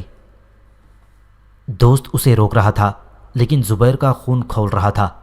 اس کا دماغ اس کے قابو سے نکل گیا، غصے نے اسے باولا کر دیا تھا۔ زبیر نے دوست سے کہا کہ بہتر ہے وہ چلا جائے، نہ جانے وہ کیا کر بیٹھے، وہ دوست خواہ مخواہ اس کے ساتھ پکڑا جائے گا۔ میں تمہیں تنہا نہیں چھوڑوں گا زبیر، دوست نے کہا، اس ذہنی کیفیت میں تمہیں میری ضرورت پڑے گی۔ 15-20 منٹ انتظار کر کے زبیر ہوٹل کے اندر جانے لگا تو اس کا دوست بھی اس کے ساتھ چل پڑا۔ زبیر نے اسے روک لیا اور کہا کہ وہ باہر گیٹ پر انتظار کرے۔ دوست مان تو نہیں رہا تھا، لیکن زبیر نے اسے منوا لیا اور دوست گیٹ کے قریب جا کھڑا ہوا۔ زبیر اس ہوٹل میں پہلی بار گیا تھا۔ یہ تو اسے معلوم تھا کہ اس ہوٹل میں بڑے ہی امیر کبیر لوگ آتے ہیں، لیکن اندر کی شاہانہ شان و شوکت دیکھ کر اسے اندازہ ہوا کہ وہ کسی محل میں آ گیا ہے۔ اندر گھومتے پھرتے آدمی تھے تو اسی جیسے تھے، لیکن ان میں اور اپنے آپ میں وہ زمین و آسمان جتنا فرق محسوس کر رہا تھا۔ اسے کچھ غیر ملکی سفید فام لوگ بھی نظر آئے۔ اس نے ایک بیرے سے پوچھا کہ کھانا کس کمرے میں کھاتے ہیں۔ بیرے نے پہلے تو اسے اوپر سے نیچے دیکھا اور پھر سر کا اشارہ کر کے کہا، ادھر چلے جاؤ۔ زبیر شکل و صورت کا اچھا تھا اور اس کا لباس غریبانہ بھی نہیں تھا، لیکن یہ بیرا اسے کمتری کے احساس میں مبتلا کر گیا تھا۔ اس نے محسوس کیا کہ وہ ان لوگوں کی برابری نہیں کر سکتا جو یہاں کھانا کھانے آتے ہیں۔ وہ ڈائننگ ہال میں داخل ہوا تو ٹھٹک کر رہ گیا۔ الگ الگ میزوں پر بیٹھی عورتیں اور مرد کھانے میں مصروف تھی۔ ایسی سجاوٹ اور ماحول میں اتنی دلکشی اس نے پہلی بار دیکھی تھی۔ بیروں نے اس کی طرف دیکھا۔ بیروں کی دلچسپی تو یہ تھی کہ یہ شخص کھانا کھائے گا اور بل کے ساتھ ٹپ دے گا، لیکن زبیر یوں محسوس کرنے لگا جیسے یہ بیرے اسے اس لیے دیکھ رہے ہیں کہ اسے شرافت سے باہر نکال دیں یا دھکیل کر باہر نکالیں۔ اس نے اپنے بہنوی طاہر کو دیکھ لیا۔ وہ اور عورت ایک کونے والی میز پر آمنے سامنے بیٹھے کھانا کھا رہے تھے۔ زبیر کے سب احساس مٹ گئے اور ایک ہی حس زندہ و بیدار رہی، جس کا تعلق اس کی بہن سائرہ اور طاہر کے ساتھ تھا۔ یہ حس ایک شعلہ بن کر بھڑکی اور زبیر ان کی طرف چل پڑا۔ طاہر نے اسے اپنی طرف آتے دیکھ لیا، عورت کی طرف جھک کر کچھ کہا اور زبیر کو اپنے پاس آنے کا اشارہ کیا۔ آؤ زبیر بھائی، طاہر نے پھیکی سی مسکراہٹ سے کہا، تم یہاں کیسے؟ آؤ بیٹھو، ہم تمہیں کھانا کھلائیں گے۔ میں یہاں کھانا کھانے نہیں آیا ہوں، میں باہر آپ کا انتظار کروں گا، زبیر نے کہا۔ زبیر نے اس عورت کو گھور کر دیکھا اور پیشتر اس کے کہ طاہر اسے کچھ کہتا، زبیر وہاں سے نکل گیا۔ اس کا دوست باہر والے گیٹ کے پاس کھڑا تھا۔ دوست نے پوچھا کہ وہ کیا کر آیا ہے؟ اسے اطلاع دے آیا ہوں، زبیر نے کہا۔ جو کرنا ہے وہ یہاں سڑک پر کروں گا۔ زبیر کی ذہنی حالت پہلے سے زیادہ بگڑ گئی تھی۔ اس کے دوست نے ایک بار پھر کوشش کی کہ اسے وہاں سے لے جائے۔ دوست جانتا تھا کہ زبیر غصے میں آ جائے تو کس حد تک پہنچ سکتا ہے۔ اب تو وہ اپنے دوست کی کسی بات کا جواب بھی نہیں دے رہا تھا، جیسے اس کی سن ہی نہ رہا ہو۔ وہ گیٹ کے باہر فٹ پاتھ پر اس طرح ٹہلنے لگا جس طرح سنتری کسی گودام کے باہر ٹہلتا ہے، لیکن زبیر کے ٹہلنے کا انداز سنتری والا نہیں تھا، بلکہ اس کے چہرے اور چلنے کے طریقے سے پتہ چلتا تھا کہ اس آتش فشاں کے اندر لاوا ابل رہا ہے اور کسی بھی وقت دہانہ پھاڑ کر باہر آ جائے گا۔ انہیں کم و بیش 1 گھنٹہ انتظار کرنا پڑا تھا۔ آخر طاہر اور وہ عورت گیٹ سے باہر نکلے۔ انہیں ٹیکسی کے انتظار میں وہاں رکنا تھا۔ وہ رکے یا نہ رکے، زبیر نے آگے بڑھ کر انہیں روک لیا۔ اس نے عورت کو بازو سے پکڑا اور گھسیٹ کر چند قدم پرے ایک درخت کے نیچے لے گیا۔ یہ کیا بدتمیزی ہے زبیر، طاہر نے ان کے پیچھے جاتے ہوئے کہا۔ میں تجھے جاننا چاہتا ہوں تو کون ہے، زبیر نے اس حسین اور ماڈرن عورت سے کہا۔ تو مہذب قسم کی عظمت فروش عورت ہے، آئندہ میں تجھے اس شخص کے ساتھ نہ دیکھوں۔ زبیر جس عورت کو دھمکی دے رہا تھا وہ تھی تو عورت ہی، لیکن وہ ان عورتوں میں سے نہیں تھی جو کسی مرد کی دھمکی سے ڈر جایا کرتی ہیں۔ وہ تو مردوں کو انگلیوں پر نچانے اور پھر تگنی کا ناچ نچانے کی مہارت رکھتی تھیں۔ اس نے اپنی عزت و آبرو تو سرے بازار رکھی ہوئی تھی ہی۔ اس کے ذہن میں عزت و غیرت کا تصور کچھ اور تھا۔ زبیر کا خیال یہ تھا کہ یہ آبرو باختہ عورت ہے اور ڈر جائے گی کہ اس کا بھانڈا پھوٹ جائے گا۔ یہ زبیر کی سادگی تھی کہ اتنا بھی نہ جانتا تھا کہ یہ عورت اپنا بھانڈا چوراہے میں کبھی کا پھوڑ چکی ہے۔ تمہارے لیے بہتر ہے کہ میرا بازو چھوڑ دو، عورت نے ذرا تحمل سے کہا، ورنہ پچھتاؤ گی اور میرے پاؤں میں سر رکھ کر ناک رگڑو گے تو بھی میں تمہیں معاف نہیں کروں گی۔ زبیر، طاہر نے اسے بڑے بھائیوں کی طرح ڈانٹتے ہوئے کہا، چھوڑو اسے، میرے ساتھ بات کرو۔ زبیر نے طاہر کے سینے پر ہاتھ رکھ کر اتنی زور سے دھکا دیا کہ طاہر 3-4 قدم پیچھے پیٹ کے بل جا گرا۔ زبیر پھر اس عورت کی طرف متوجہ ہوا۔ سنا تم نے؟ زبیر نے اس عورت سے کہا، یہ شخص تمہارے پیچھے پڑ کر میری بہن کی ازدواجی زندگی جہنم بنا چکا ہے۔ میں اس شخص کا ساتھ نہیں چھوڑوں گی، عورت نے پوری دلیری سے کہا۔ اپنی بہن سے کہو کہ میری طرح کسی اور کے ساتھ دوستی کر لے، پھر اس کی زندگی جنت بن جائے گی۔ زبیر نے اس عورت کا بازو چھوڑ کر پوری طاقت سے اس کے منہ پر تھپڑ مارا۔ عورت تیورا کر درخت کے ساتھ جا لگی۔ ابھی وہ سنبھل ہی رہی تھی کہ زبیر نے ایسا ہی ایک اور تھپڑ دوسرے ہاتھ سے اس کے دوسرے گال پر مارا۔ ادھر سے اس کا بہنوی طاہر آ گیا۔ جب وہ قریب آیا تو زبیر نے اس کے منہ پر گھونسا مارا۔ وہ جس طرح پہلے زبیر کے دھکے سے پیچھے جا گرا تھا اسی طرح اس گھونسے نے بھی اسے گرا دیا۔ زبیر نے اس عورت کو دونوں ہاتھوں سے تھپڑ مارنے شروع کر دیے۔ عورت چیخنے چلانے لگی۔ طاہر اٹھ کر پھر زبیر کی طرف آنے لگا تو زبیر کے دوست نے اسے اپنے بازوؤں میں دبوچ لیا۔ ہوش میں آئیں طاہر صاحب، دوست نے اسے کہا، یہ آپ کی بیوی کا بھائی ہے اور آپ کس عورت کے پیچھے اپنے بھائی سے لڑائی موڑ رہے ہیں؟ طاہر کو زبیر کے ساتھ اپنے رشتے کا خیال آیا تھا یا نہیں یہ بات مشکوک تھی، لیکن زبیر کا قہر دے کر وہ یقیناً ڈر گیا اور پھر زبیر کی طرف نہ آیا۔ زبیر نے اس حسین و جمیل عورت کی پٹائی تو کر دی تھی اور ابھی جاری رکھی ہوئی تھی، لیکن جس طرح یہ عورت چلائی اور اس نے بار بار بھاگنے کی کوشش کی وہ اس کی پٹائی سے کئی درجے زیادہ تھی۔ یہ ہوٹل شہر کی سب سے بڑی اور سب سے زیادہ مصروف سڑک پر تھی۔ دیکھتے ہی دیکھتے کاریں رک گئیں اور پیدل چلنے والوں کا ایک ہجوم اکٹھا ہو گیا۔ لوگوں نے آگے بڑھ کر عورت کو چھڑا تو لیا، لیکن وہ روتے چیختے اور چلاتے ہوئے کہہ رہی تھی کہ یہ غنڈہ بدماش ہے اور اسے زبردستی اٹھا کر گاڑی میں ڈالنا چاہتا ہے۔ لوگوں نے ادھر ادھر دیکھنا شروع کر دیا کہ اس کی گاڑی کہاں ہے۔ عورت کو معلوم ہوگا کہ زبیر کی گاڑی نہیں۔ اس نے ابلیسیت اور خباثت کے کمالات دکھانے شروع کر دیے۔ اس کے ساتھ دو اور آدمی تھے۔ عورت نے چلاتے ہوئے کہا، وہ گاڑی میں بیٹھ کر بھاگ گئے ہیں۔ یہ 5 اسٹار ہوٹل تھا جس میں دنیا بھر کی بڑی شخصیتیں آ کر قیام کرتیں اور کھانا کھاتی تھیں۔ ہوٹل کی اس اہمیت کی وجہ سے وہاں پولیس موجود رہتی تھی۔ ایک ہیڈ کانسٹیبل اور 2 کانسٹیبل پہنچ چکے تھے۔ انہوں نے زبیر کو پکڑ لیا۔ طاہر اور زبیر کا دوست وہاں سے کھسک گئے تھے۔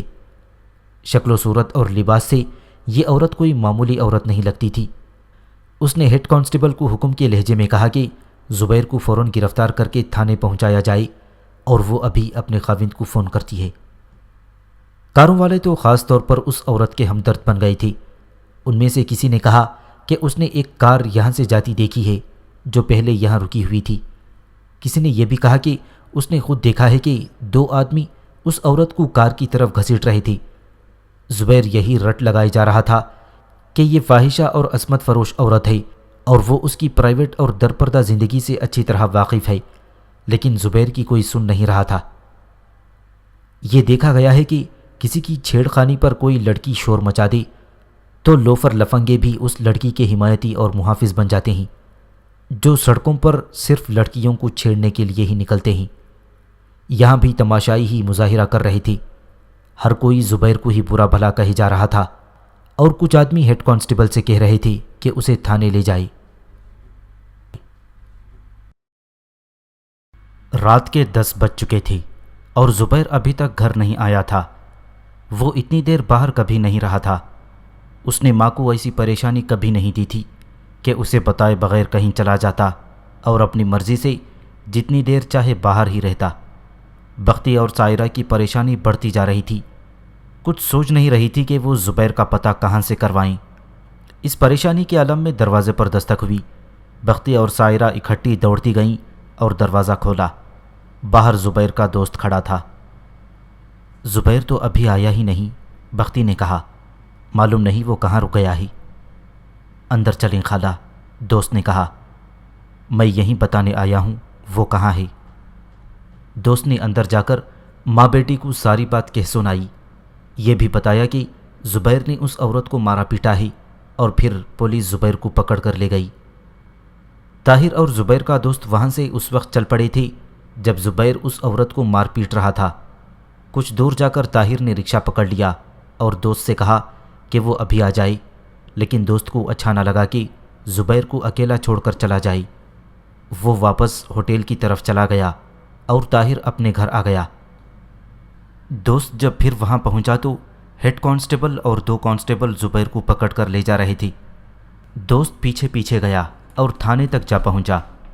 وہ اکیلا ہی نہیں گیا تھا، 4-5 بڑے معزز قسم کے آدمی بھی عینی شاہد بن کر ساتھ چلے گئے تھے اور وہ عورت بھی تھی۔ تھانے جاتے ہی اس عورت نے اپنے خاوند کا تعارف کروایا اور کہا کہ وہ اسے اطلاع دینا چاہتی ہے۔ تھانے دار نے جب یہ سنا کہ اس کا خاوند سرکاری افسر ہے تو اس نے فون اس عورت کے آگے رکھ دیا۔ عورت نے اپنے خاوند کا نمبر ملا کر بتایا کہ اس کے ساتھ کیا ہوا ہے اور اب وہ فلان تھانے میں ہے۔ اس نے خاوند سے کہا کہ وہ جلدی اس تھانے میں آ جائے۔ جتنے آدمی ساتھ گئے تھے سب نے زبیر کے خلاف گواہی دی اور اسے غنڈہ اور بدماش ظاہر کیا۔ تھانے دار نے زبیر سے کچھ پوچھنے کی ضرورت ہی محسوس نہ کی اور حکم دیا کہ اسے حوالات میں بند کر دیا جائے۔ چنانچہ اسے حوالات میں بند کر دیا گیا۔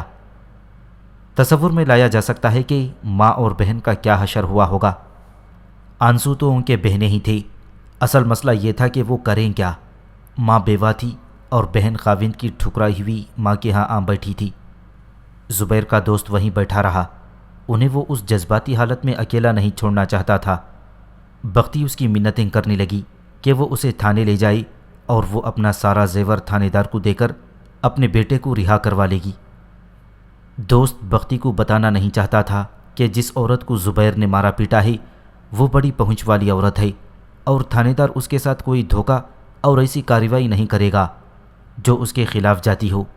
چونکہ یہ دوست زبیر کا ہمراز اور صحیح معنوں میں درد مند تھا، اس لیے اسے معلوم تھا کہ طاہر کا باپ، بھائی اور طاہر کی ماں سب سائرہ کے حمایتی ہیں اور طاہر سے نالاں ہیں۔ اسے معلوم تھا کہ طاہر انہیں کمر توڑ مالی نقصان پہنچا چکا ہے اور اس کا باعث صرف یہ عورت ہے۔ ایک بات ذہن میں آتی ہے خالہ، زبیر کے دوست نے کہا، چلیں طاہر کے باپ کو جا کر بتاتے ہیں کہ کیا ہوا ہے اور ہم نے طاہر کو کہاں کہاں ایک عورت کے ساتھ دیکھا ہے۔ میں ساتھ ہوں گا اور ساری بات سنا دوں گا۔ بختی کو یہ بات بڑی اچھی لگی، وہ فوراً اٹھی اور سائرہ کو گھر چھوڑ کر زبیر کے دوست کے ساتھ طاہر کے گھر چلی گئی۔ طاہر کا باپ ابھی ابھی سویا ہوا تھا اور باقی گھر والے سونے کے لیے لیٹ گئے تھے۔ جب دروازے پر بختی نے دستک دی، دروازہ طاہر کے بڑے بھائی نے کھولا۔ بختی کے ساتھ ایک آدمی کو دیکھ کر اس نے پریشان سا ہو کر پوچھا کہ خیریت تو ہے؟ بختی نے کہا کہ اپنے ابو اور امی کو اٹھا دو، ان کے ساتھ ایک ضروری بات کرنی ہے۔ اسے بتایا گیا کہ ابو تو سو گئے ہیں، تو بختی نے کہا کہ انہیں جگا لو۔ طاہر کی ماں بھی باہر نکل آئی، بختی کو دیکھ کر کچھ پریشان ہوئی۔ انہوں نے بختی اور زبیر کے دوست کو ڈرائنگ روم میں بٹھا دیا اور تھوڑی دیر کے بعد طاہر کا باپ بھی آ گیا۔ کیوں خوشبخت بہن؟ طاہر کے باپ نے حیران سا ہو کر پوچھا، اس وقت کیوں زحمت کی؟ خیریت تو ہے؟ طاہر کہاں ہے؟ بختی نے پوچھا۔ بہت دیر ہوئی گھر آ گیا تھا، طاہر کے باپ نے جواب دیا۔ سو گیا ہوگا۔ یہ صاحب کون ہیں؟ یہ زبیر کا دوست ہے، بختی نے کہا۔ زبیر حوالات میں بند ہو گیا ہے۔ سب چونک اٹھے، ایک دوسرے کی طرف دیکھنے لگے اور ان کے چہروں پر حیرت زدگی اور پریشانی کا تاثر آ گیا۔ طاہر کو بلا لیں، بختی نے کہا، بات اس کے سامنے ہو تو ہی ٹھیک رہے گی۔ زبیر کا یہ دوست ساری بات سنائے گا اور آپ کو بتائے گا کہ زبیر کو تھانے پہنچانے میں طاہر کا کتنا ہاتھ ہے۔ ماحول میں تلخی اور تناؤ سا پیدا ہو گیا۔ یہ تو سب کو معلوم تھا کہ طاہر کس قدر گمراہ ہو گیا ہے اور اسی سلسلے میں اس کی اور زبیر کی ٹکر ہو گئی تھی۔ دیکھتی کیا ہو؟ طاہر کے باپ نے اس کی ماں سے کہا، جاؤ اور اسے یہاں لاؤ، سویا ہوا ہے تو جگہ لاؤ۔ طاہر آنکھیں ملتا ہوا آ گیا۔ اس کے باپ نے زبیر کے دوست سے کہا کہ وہ بتائے کہ کیا ہوا ہے اور کوئی بات چھپائے نہیں۔ دوست نے پوری تفصیل سے سارا واقعہ بیان کر دیا۔ اس نے جو باتیں بختی کو نہیں بتائی تھیں وہ بھی سنا ڈالیں۔ طاہر اسے گھور گھور کر دیکھتا رہا لیکن اپنے دفاع میں کچھ بولا نہیں۔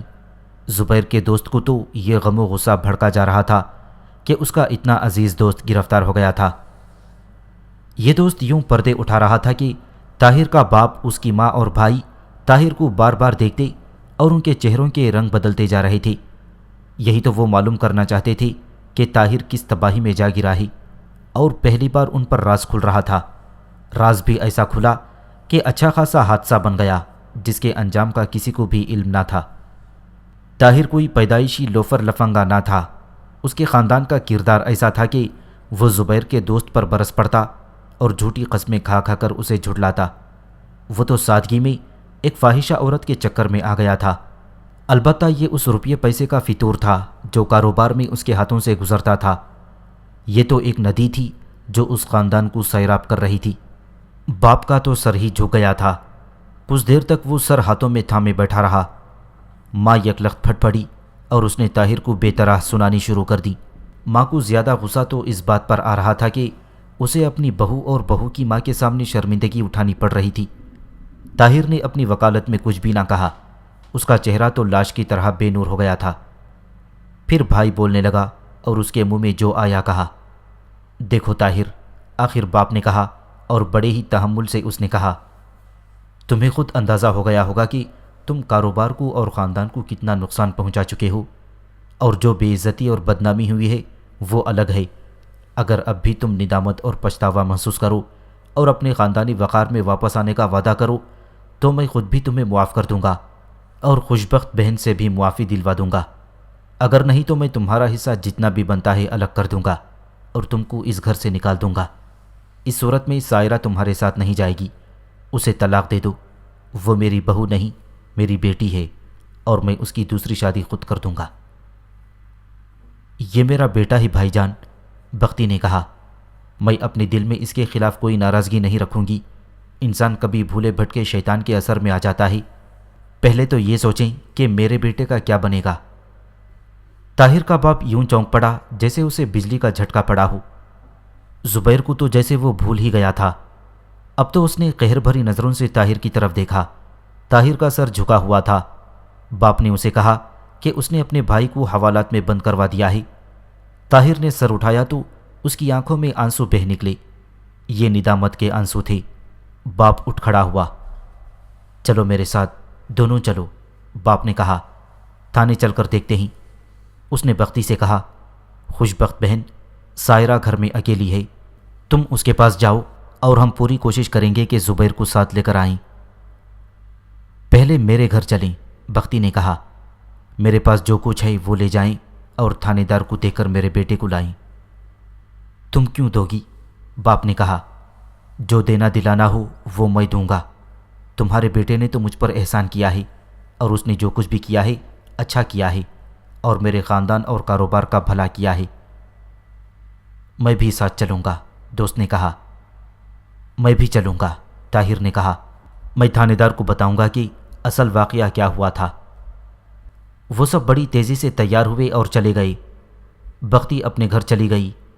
طاہر اس قدر نادم تھا کہ اس نے اپنے گناہ کا کفارہ ادا کرنے کا تہیہ کر لیا تھا، لیکن انہیں پوری طرح اندازہ نہ تھا کہ تھانے میں جا کر رائی کا پہاڑ بھی بن سکتا ہے اور پہاڑ رائی کے برابر بھی بن جایا کرتا ہے، اور اس کا پورا پورا اختیار تھانے داروں نے اپنے ہاتھ میں لے رکھا تھا۔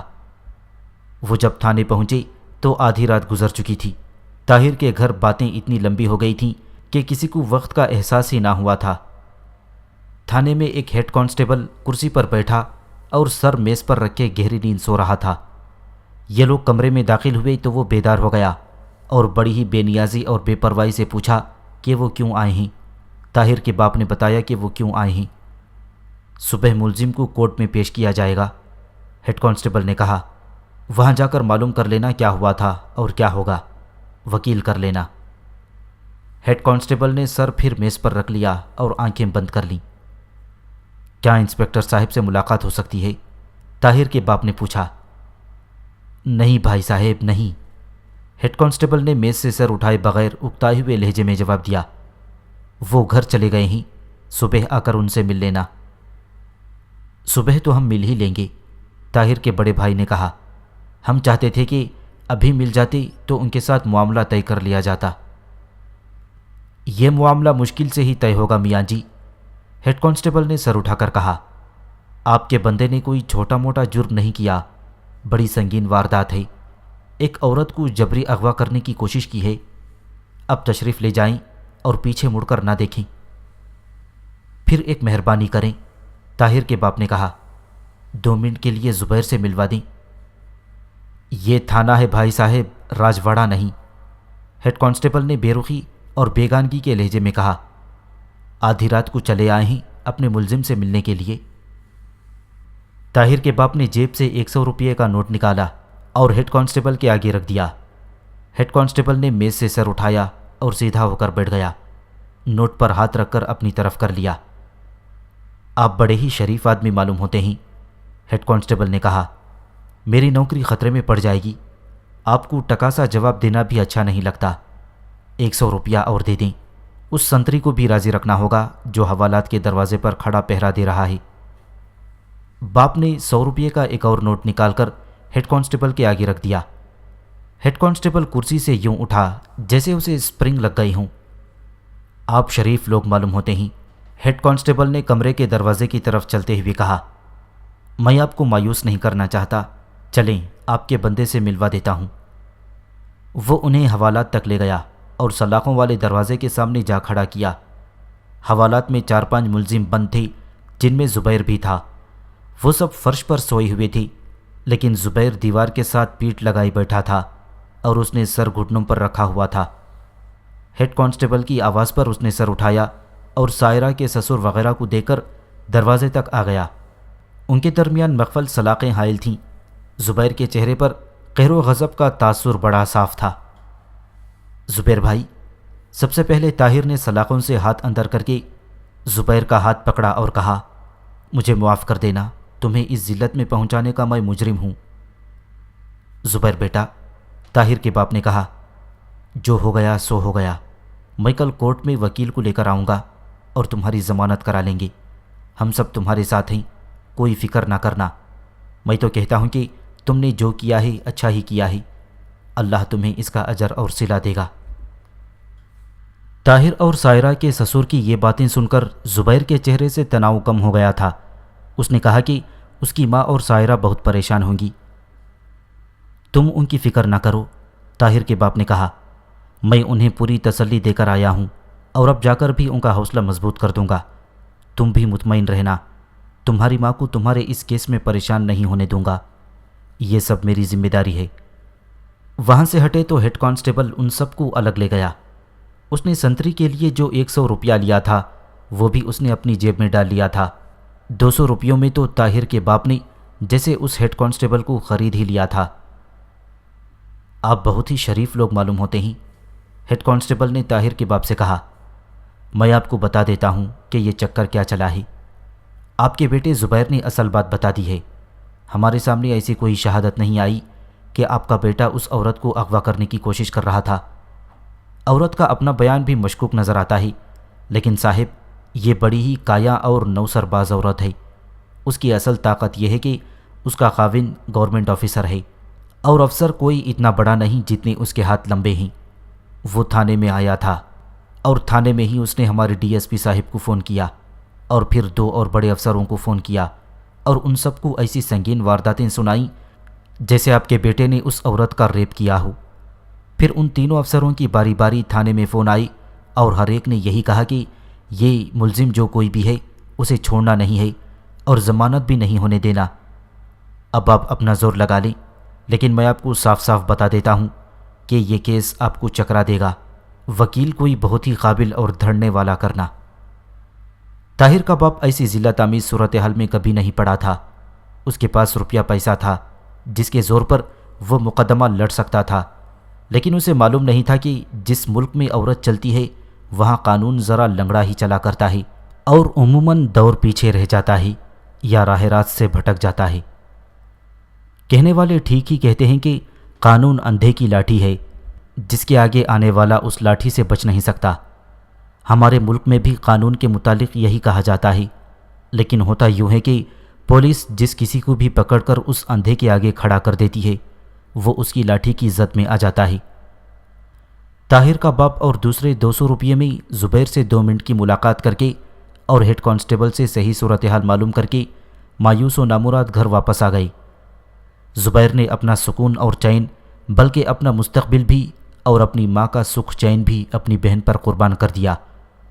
اللہ نے یہ قربانی اس طرح قبول کی کہ طاہر تھانے سے واپس جاتے ہوئے اپنے گھر نہ گیا، زبیر کے گھر چلا گیا اور اس نے بختی سے معافی مانگی اور سائرہ کو اپنے ساتھ گھر لے گیا۔ گھر لے جا کر اس نے سائرہ سے وعدہ کیا کہ اس نے سائرہ کو جو ذہنی اور روحانی اذیت دی ہے اس کا وہ ازالہ کرے گا اور آئندہ اسے کسی بھی قسم کی شکایت کا موقع نہیں دے گا۔ بختی ہمیں بہت برس پہلے کی یہ بپتا سنا رہی تھی اور اس کے آنسو بہے جا رہے تھے۔ میں اور میری دوست پورے انہماک سے اس کی یہ داستان سن رہی تھیں۔ وہ تو اس داستان کے لمحے لمحے کی بات سنا رہی تھی اور سنانے کا انداز ایسا تھا جیسے اسی دور میں واپس چلی گئی ہوں اور اثر نو وہی زندگی گزار رہی ہو۔ میں تو رات بستر میں اٹھ کھڑی ہوتی اور فرش پر لیٹ جاتی تھی۔ بختی نے کہا، یہ اس وقت ہوتا تھا جب خیال آ جاتا کہ میرا بیٹا حوالات کے فرش پر پڑا ہے، میں اذیت میں مبتلا، سائرہ کے سسرال کا ہر فرد زبیر کے لیے پریشان، لیکن ہمارے خاندان میں صرف ایک روح تھی جو ہماری اس مصیبت سے لا تعلق نظر آتی تھی۔ یہ تھی زبیر کی بیوی۔ زبیر نے اسے دل سے قبول نہیں کیا تھا اور میری بہو نے بھی کوشش نہیں کی تھی کہ زبیر کے لیے اپنے آپ کو قابل قبول بنائے، اور اس طرح ان دونوں کی بن ہی نہ سکی۔ اس رات جس رات زبیر گرفتار ہوا، میری بہو اپنے میکے گئی ہوئی تھی۔ اگلے روز آئی تو اس نے بڑے سرد سے لہجے میں رسمی سی ہمدردی کا اظہار کیا، پھر وہ الگ ہو کر بیٹھ گئی۔ میں نے کہا، بیٹی زبیر کے لیے دعا کرو۔ بیٹی زبیر کے لیے دعا کرو۔ اس نے کہا، میں بددعا بھی تو نہیں دے رہی، اس سے اندازہ کرو کہ یہ کس ذہنیت کی لڑکی تھی۔ اگلے روز طاہر کا باپ طاہر کا بڑا بھائی مجسٹریٹ کی عدالت میں گئے ہوئے تھے۔ انہوں نے ایک بڑے اچھے اور تجربے کار وکیل کی خدمات حاصل کر لی تھیں اور اسے منہ مانگی فیس ادا کر دی۔ عدالت میں ابھی اس کیس کا کوئی اشارہ بھی نہیں آیا تھا۔ 2-2.5 گھنٹے انتظار کرنے کے بعد انہوں نے زبیر کو ہتھکڑی میں بندھا دیکھا۔ پولیس اسے عدالت میں لا رہی تھی۔ طاہر کا بڑا بھائی دوڑا گیا اور وکیل کو ڈھونڈ کر لے آیا، لیکن جتنی دیر میں وہ پہنچا تھا، مجسٹریٹ زبیر کا 7 دنوں کا ریمانڈ دے چکا تھا اور زبیر کو باہر لے آئی تھی۔ وکیل مجسٹریٹ کی عدالت میں پیش ہوا اور ضمانت کی درخواست دی۔ مجسٹریٹ نے یہ درخواست مسترد کرتے ہوئے کہا کہ ابھی چالان ہی نہیں آیا اور کیس کی نوعیت ریمانڈ کی درخواست سے سنگین معلوم ہوتی ہے۔ پولیس نے اسے جبری اغوا اور متعلقہ عورت کو زد و کوب کرنے کا کیس بنایا تھا۔ طاہر کا باپ زبیر سے 2-4 باتیں کرنا چاہتا تھا، لیکن جو ASI زبیر کو عدالت میں لایا تھا وہ کچھ ناز نخرے دکھانے لگا۔ شاید رات والے ہیڈ کانسٹیبل نے اسے بتا دیا ہوگا کہ ملزم کے وارث شریف لوگ ہیں۔ اس شریف کا مطلب یہ ہوتا ہے کہ نذرانہ دینے والی پارٹی ہے۔ وکیل جا چکا تھا۔ طاہر کے باپ نے 100 کے 2 نوٹ تعویذ کی طرح تہہ کیے اور اپنی مٹھی میں بند رکھ لیے۔ ASI کے ساتھ چلتے چلتے اس نے ASI کے ہاتھ میں اپنی مٹھی دے کر مٹھی کھول دی۔ اب ASI کی مٹھی بند ہو گئی اور یہ مٹھی اس کی جیب میں چلی گئی۔ ASI نے باپ کو اشارہ کیا کہ کینٹین کی طرف لے چلے۔ اس طرح وہ سب کچہری کی کینٹین کے ایک کونے میں جا بیٹھی۔ طاہر کے باپ نے پرتکلف چائے کا آرڈر دیا، جس کے اثر سے ASI نے کانسٹیبل سے کہا وہ زبیر کے دونوں ہاتھوں سے ہتھکڑی کھول کر صرف ایک ہاتھ کو لگا دے۔ یہ بہت بڑی رعایت تھی جو ASI نے ان لوگوں کو دی۔ چائے آئی۔ ASI اور ہتھکڑی پکڑے ہوئے کانسٹیبل چائے پر ٹوٹ پڑے اور طاہر کا باپ اور بھائی زبیر کے ساتھ باتیں کرنے لگے۔ انہوں نے زبیر کو بتایا کہ طاہر نے اس کی ماں سے اور سائرہ سے بھی معافی مانگ لی ہے اور طاہر سائرہ کو اپنے گھر لے گیا ہے اور اب سائرہ خوش اور مطمئن ہے۔ اللہ کرے طاہر اور سائرہ اسی طرح خوش اور مطمئن رہیں۔ زبیر نے مسکراتے ہوئے شگفتہ سے لہجے میں کہا، اب تو میں ہنسی خوشی پھانسی کے تختے پر بھی جا کھڑا ہوں گا۔ 2-3 منٹ ہی گزرے ہوں گے کہ ASI اور کانسٹیبل نے کھانے کی ان تمام چیزوں کا صفایا کر دیا جو چائے کے ساتھ آئی تھیں۔ پھر طاہر کے باپ نے کچھ اور چیزیں منگوائیں اور زبیر کو کھلائیں۔ ASI کی جیب میں 200 روپیے اور پیٹ میں سموسے، شامی کباب، پیسٹریاں اور فروٹ کیک گیا تو اس کا ایمان تازہ ہو گیا۔ اس کی تمام ہمدردیوں کا رخ طاہر کے باپ اور زبیر کی طرف ہو گیا۔ بزرگوں، ASI نے طاہر کے باپ سے کہا، ہم اندر کی بات ملزموں کے وارثوں کو نہیں بتایا کرتے، لیکن آپ شریف لوگ ہیں، اس لیے میں آپ کو 1-2 باتیں بتا دیتا ہوں۔ آپ کو شاید معلوم نہیں آپ کس کے ساتھ ٹکر لے بیٹھے ہیں۔ اس عورت کی اصلیت کو ہم جانتے ہیں اور یہ بھی ہمیں معلوم ہے کہ اس کا خاوند کیا چیز ہے، لیکن ہماری مجبوری یہ ہے کہ ہمارے DSP صاحب اس عورت کی مٹھی میں بند ہیں اور ڈپٹی کمشنر بھی اس عورت کے زیر اثر ہے اور اس کے اثرات اور اوپر تک گئے ہوئے ہیں۔ مجسٹریٹ ضمانت نہیں لے گا۔ جب چالان پیش ہوگا تو آپ سیشن کورٹ میں ضمانت کی درخواست دے دیں۔ ضمانت شاید وہاں سے بھی منظور نہ ہو۔ اس صورت میں ہائی کورٹ میں چلے جانا۔ یہ تو آپ کو معلوم ہوگا کہ یہاں جس کے ہاتھ میں اوپر سے دباؤ ڈلوانے کی طاقت ہے، اور پھر جس کے ہاتھ میں اتنی خوبصورت اور جوان عورت ہے اور جس میں عزت اور غیرت کا نام و نشان ہی نہیں، قانون اس کے ہاتھ میں ہے اور انصاف بھی اسی کا ہے۔ ہو سکتا ہے آپ کا بندہ آخر میں بری ہی ہو جائے، لیکن 1.5-2 سال اور شاید اس سے بھی زیادہ عرصہ آپ کو کچہریوں کے چکر لگانے پڑیں گے۔ ان لوگوں کی ذلت و خواری تو گزشتہ رات سے ہی شروع ہو گئی تھی۔ 400 روپیہ پولیس کھا گئی، 100 کے قریب چائے کا بل بنا، اور 10,000 روپیہ وکیل نے اپنی فیس پیشگی وصول کر لی تھی۔ یہ صرف ابتدا تھی، اگلی پیشی کی تاریخ 15 دنوں کے بعد تھی۔ اگلی پیشی پر بھی یہی کچھ ہوا۔ تبدیلی صرف یہ آئی کہ زبیر کا ریمانڈ ختم ہو گیا اور اسے جیل کے حوالات میں بھیج دیا گیا۔ وکیل نے ضمانت کی درخواست دی جو میجسٹریٹ نے مسترد کر دی۔ میجسٹریٹ کے رویے سے صاف پتہ چلتا تھا کہ وہ ضمانت پر رہا کرنے سے ڈر رہا ہے۔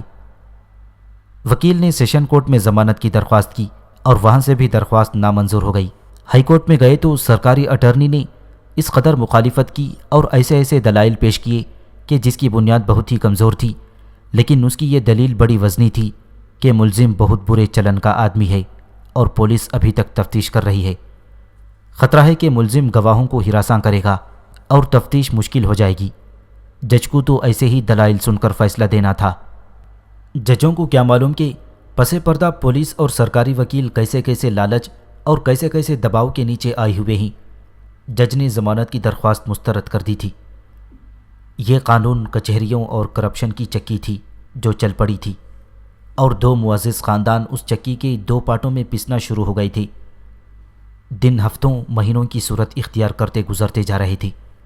زبیر کی ضمانت نہیں ہو رہی تھی اور وہ جیل کے حوالات میں جرائم پیشہ لوگوں کے ساتھ شب و روز گزار رہا تھا۔ مہینے میں ایک بار اس کے عزیز رشتہ دار اس سے چند منٹوں کی ملاقات کر سکتے تھے، اور وہ بھی اس طرح کہ درمیان میں سلاخیں اور ایک باریک جالی حائل ہوتی تھی۔